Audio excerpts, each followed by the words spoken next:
I most vividly remember The Wizard of Oz, and that's been my favorite movie for most of my life, and I was obsessed with it, and I watched it over and over and over again. I wanted to be Dorothy for many years of my life until I was about 6. I would wear my hair in the pigtails, and I think my grandmother made the costume, a little gingham checked jumper, and I had ruby slippers, and I made my mom call me Dorothy. I wouldn't answer her or listen to her if she called me Megan, because that wasn't my name, for about a year, from 5 to 6. I always told my mother that I wanted to be an actress since before I can remember. And I think, maybe it started with Judy Garland and Wizard of Oz, but I've just never had any desire to do anything else, and I'm not really sure why. I was a swimmer when I was a kid. I was on a swim team a competitive team from the time I was 5 until I was 14, and I used to compete in state championships, and I thought that's what I was going to be. I have a pretty strong butterfly still. Yeah, I'm much slower than I used to be, which is very sad, but it's still decent.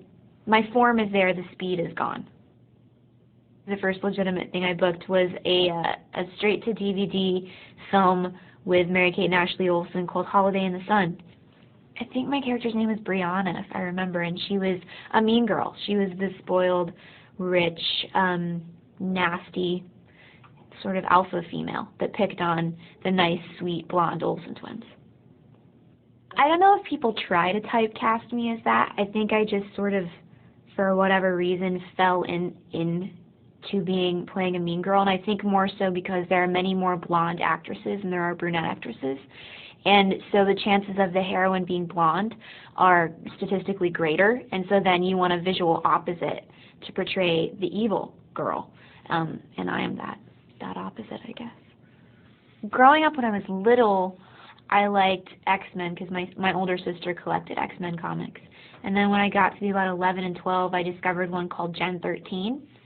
It's basically an offshoot from X-Men, and it's these 3 girls and a guy who's sort of like in and out of the team, and they're superheroes. And there's a little spunky one called Roxy, and I just sort of liked. I named my bird after Roxy, actually. I was a cheerleader for less than a year for like one basketball season when I was in high school. I think more so because it got me out of the house. I was always grounded, and engaging in an extracurricular activity was deemed okay by my parents, and so then I could actually leave my room to go do something, get some fresh air, be outside. And I think that's really probably the main reason I did it. But I was not good at it. It was terrible. I'm also just not built for it. I'm too, I don't know, gangly or waif-like or something. You have to be really strong. I think women are harder on everything than men are. But I think grown women in particular can be, for some reason, really hateful towards me. But teenage girls seem to be, they accept me much more. When I get tattoos, I don't necessarily think them out. I don't put a lot of thought into them the way some people do. They're sort of more impulsive purchases. I got that after I completed the first Transformers. I got the Marilyn Monroe tattoo. And I don't know, I've always liked her, and like I said, been intrigued by her because she created a character that she lived behind.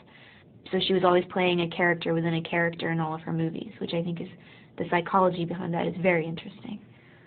I didn't want to be literal. I didn't want to put someone on my arm that I wanted to emulate, like Ava or someone, or Liz or whoever. Yeah, it could have been Liz. Maybe I'll get them around. I'll get like a flower of famous faces on my arm.